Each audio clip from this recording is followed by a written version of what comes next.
Good morning, everyone.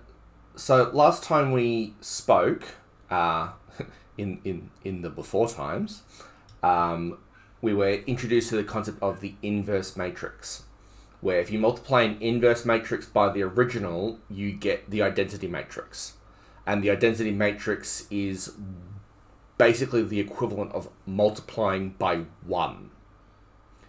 Well, the cool thing about the inverse matrix is that we can use it to solve simultaneous equations, like we would, using just raw algebra. We can instead use it to do it on the CAS, much quicker and simpler, and it doesn't require nearly as much work. So what I'm going to show you today on your CAS is just how quickly and how easily you can do it.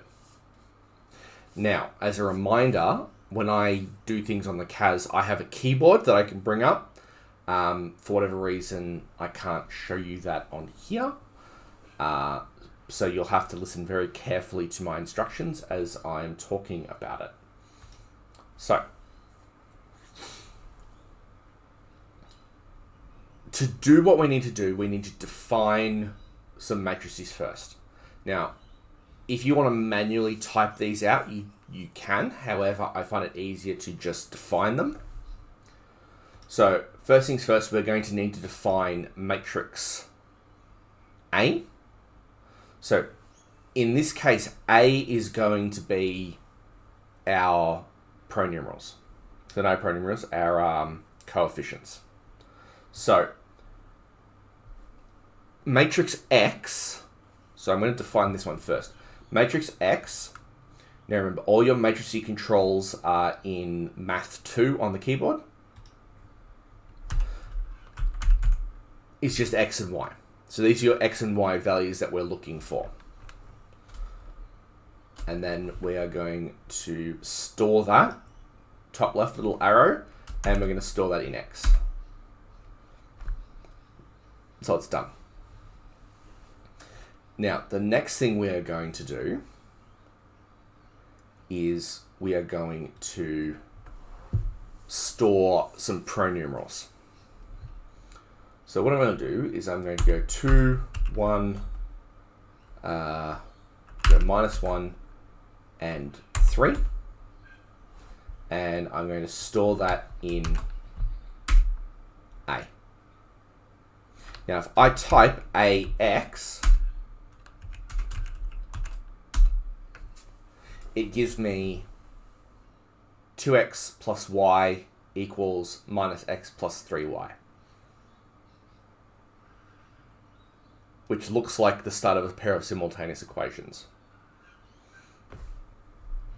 Now, what I put over in C, though, is I put the answers on the other side of the equal sign. So, 2x plus y, I'm going to say is equal to 5. And I'm going to say that minus x plus 3y is equal to 8. And I'm going to store that in matrix C. So now, so I'm obviously not going to show you that. So now I've got the situation where I've got this matrix here. So matrix A multiplied by matrix X creates this. 2x plus y equals 5. And minus x plus 3y equals 8. Now, we could do that in our heads. We could do that with basic algebra. However, by doing it with matrices, we can make our lives a little bit easier. So what I'm going to do first is I'm going to find out what a to the minus 1 is. And that gives me the inverse of that. So now that I have that,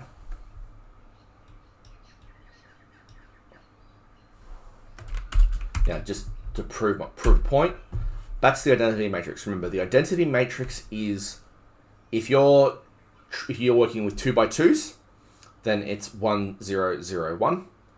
Otherwise, it's appropriate for the size that you're working with. So if you're working with a 3x3, it's going to be 1, 1, 1, and everything else is zeros. So it's a 1 along the diagonal from the top left to bottom right. And the size goes up and up and up as appropriate. So we now have, we've got a to the minus 1.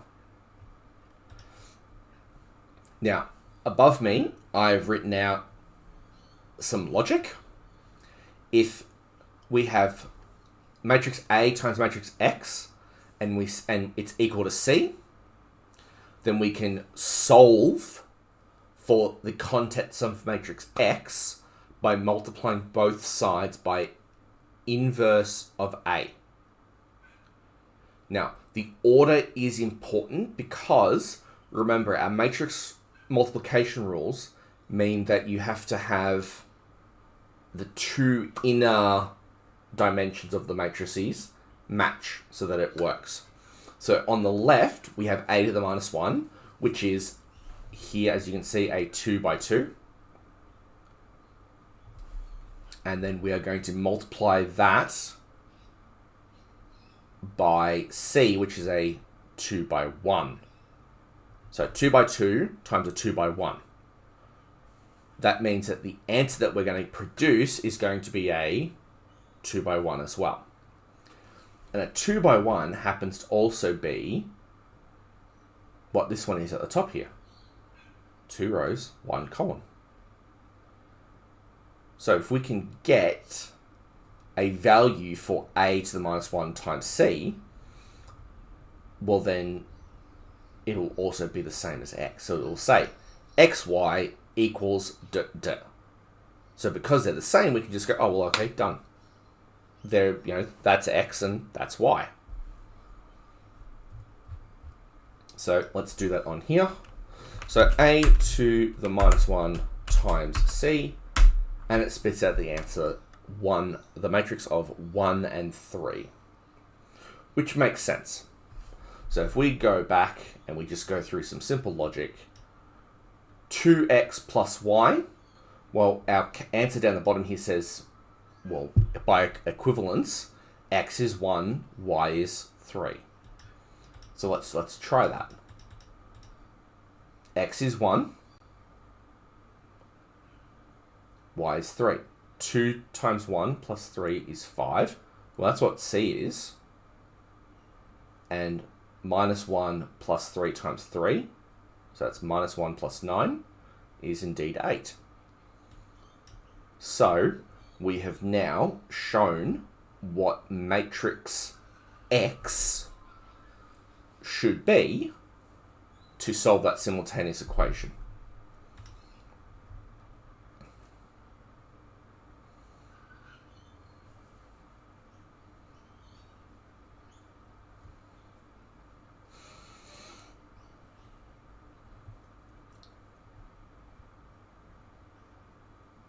So the important thing to realize is that some some equations like these overlap or they never cross.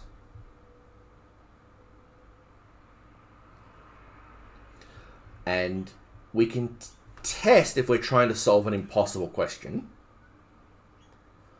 by looking at debt. Yep. All right, so what we're going to do is I'm going to do one more, I'm going to do another worked example for you. So I'm going to, we'll disappear that and that. Oh no, I'll leave that. I like that.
All right. So I have here an example question. 3x plus 2y equals 11, and minus 5x plus 7y equals minus 39. So using what we've got here, we need to create some matrices like above. So what is matrix A going to look like? What is matrix X going to look like? And what is matrix C going to look like? Now, matrix X is X, Y. Done. So in fact, we don't even need to go back and change the one that we've already defined.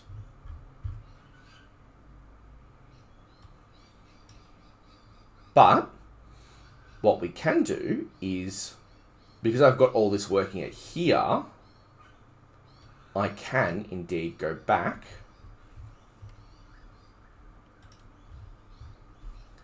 and leave it alone. And then I can go in here and I can change what I define A as. So I'm going to work from left to right. So my 4 values that I'm going to put in matrix A are going to be this 3, then this 2, then this minus 5, and then this 7. And I'm going to do it in that order, in that position.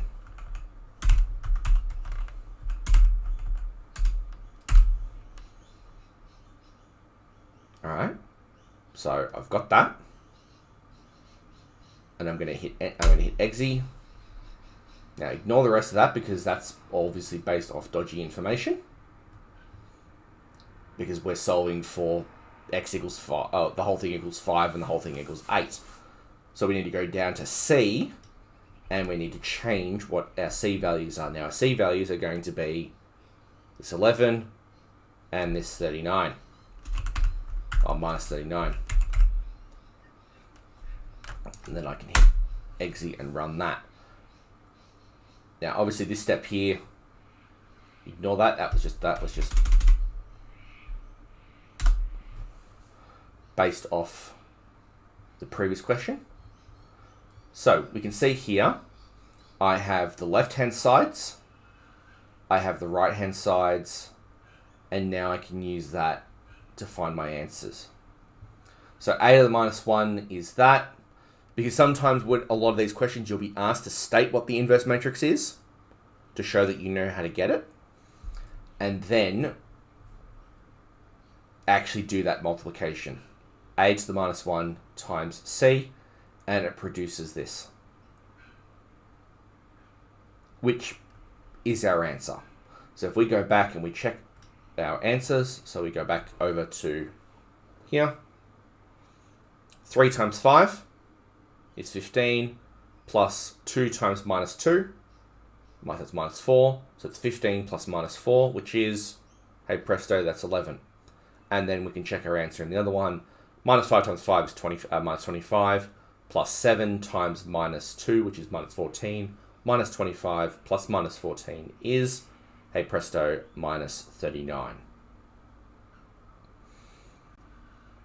And the best part is, once you've laid this out, you can go back and do it for any sort of matrice.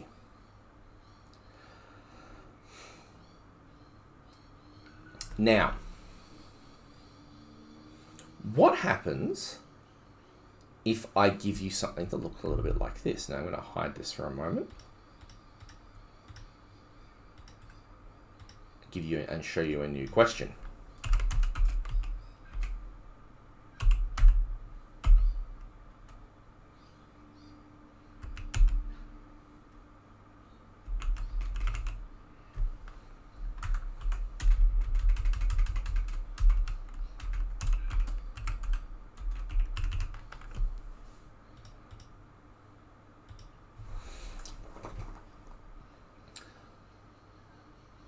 What happens if I give you that?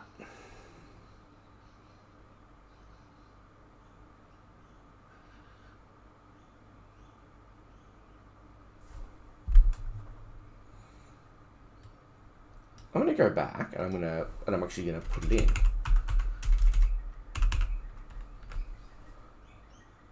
Now, by typing the 22 and 11 in there and not hitting enter, I can go up here and I can change these in appropriately. Now, because it just says x, the coefficient of that is just 1. And if I hit enter, ooh, what's happened here?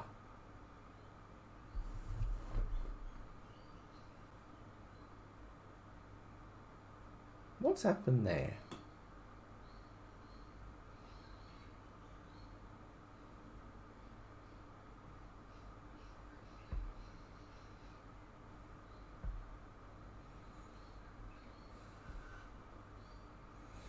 All right. Remember that you can only get a matrix. You can only do an inverse matrix if, what's it called? Det.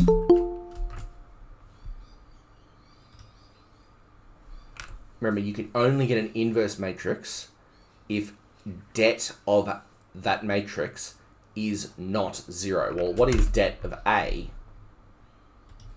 So that's the determinant of A, and it's 0. So if det A is 0, then it no bueno. It doesn't work.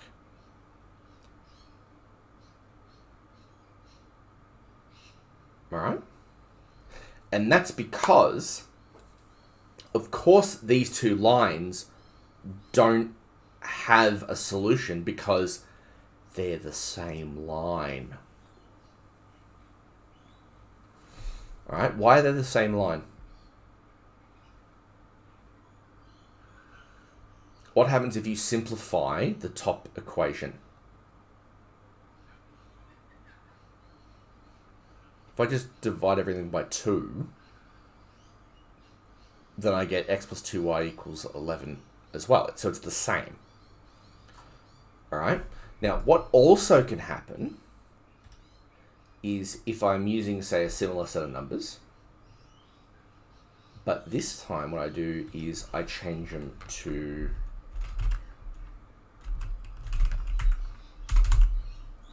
like this. Now, they're clearly not going to be the same equation when you simplify them. However,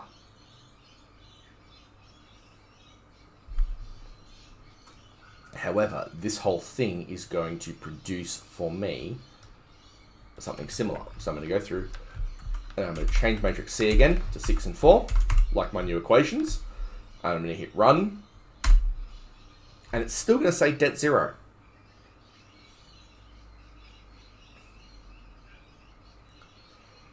So in the previous equation, det was 0 because the graphs completely overlapped.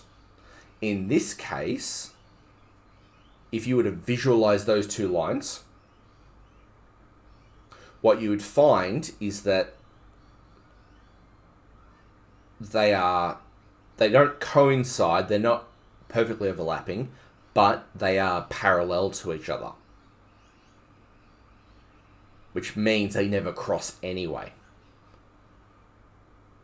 So if det is 0 for a matrix, for your A matrix, then the graphs either completely overlap or never overlap, which means that you don't need to bother with any of this.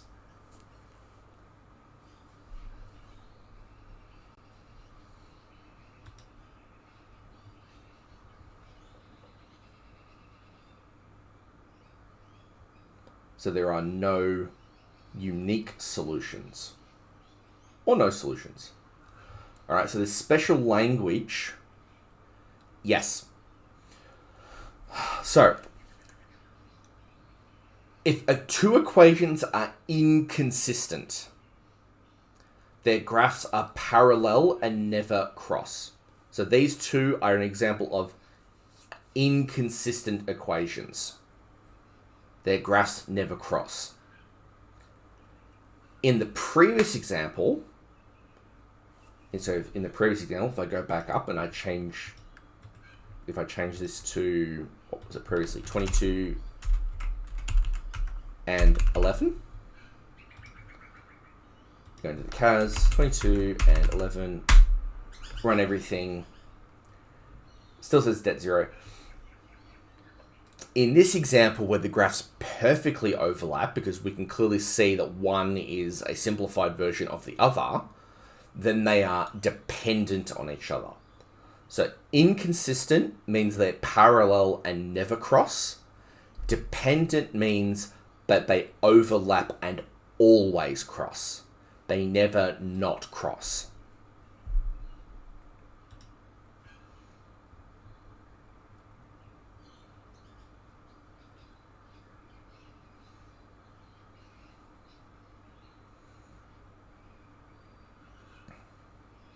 Now, the other cool thing, so obviously if we look at that and you go, well, hang on, I can just do that with my normal understanding of simultaneous equations. Well, you're correct. You should be able to just do these with your basic understanding of simultaneous equations. But what happens if I introduce a third variable?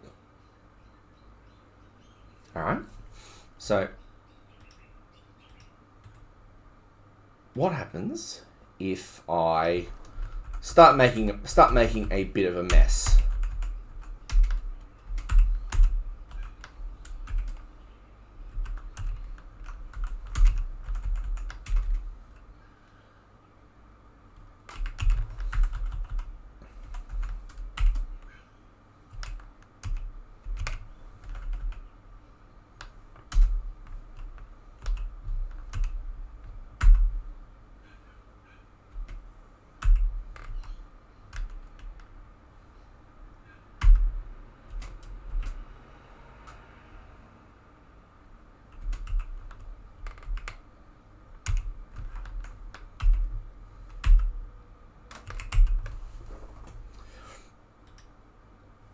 So, move my head a little bit.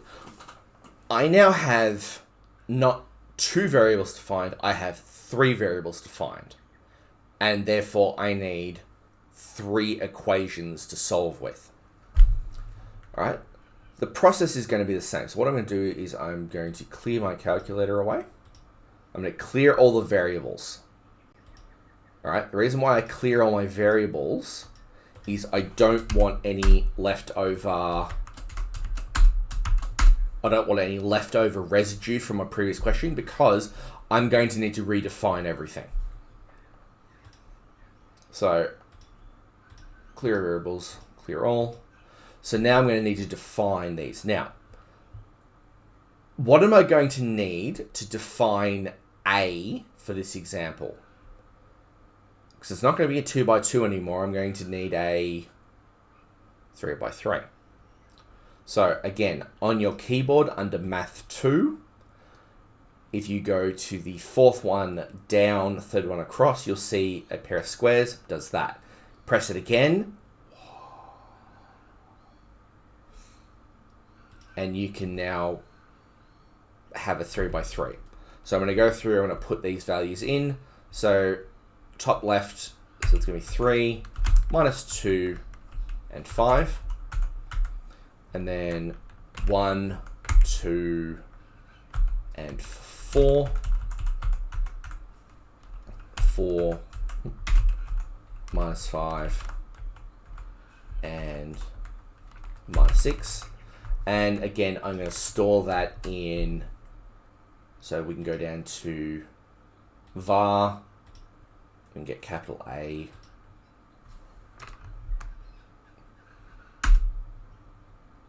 stored. Now, to solve this one, I don't need a 2 by 1, I need a 3 by 1. So I'm going to create that matrix there. X, Y, Z. I'm going to store that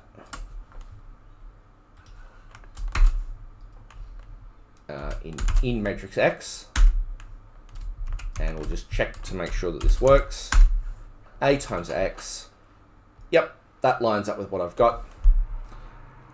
And now I need to create another one. This time I'm going to put my numbers in. 62, 11, and minus 25. Store that in C.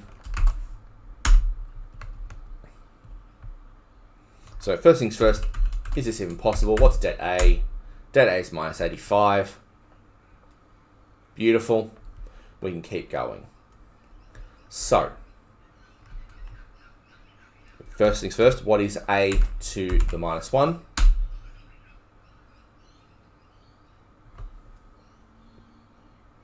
There it is. And now we do A to the minus 1 times matrix C. And those are our answers. So if we take that answer, so over here, this is our X value, this is our Y value, and this is our Z value. These three values for X, Y, and Z will make this set all make sense. They will all perfectly balance out and clean each other up.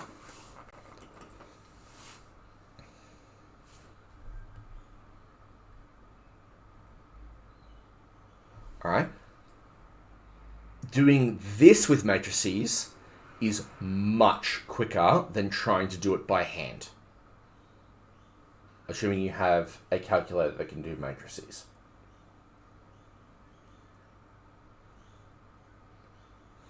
All right. And the process works even if you were to go to a 4x4 or a 5x5 or a 6x6. Process still works. It just gets more and more ugly as it goes along.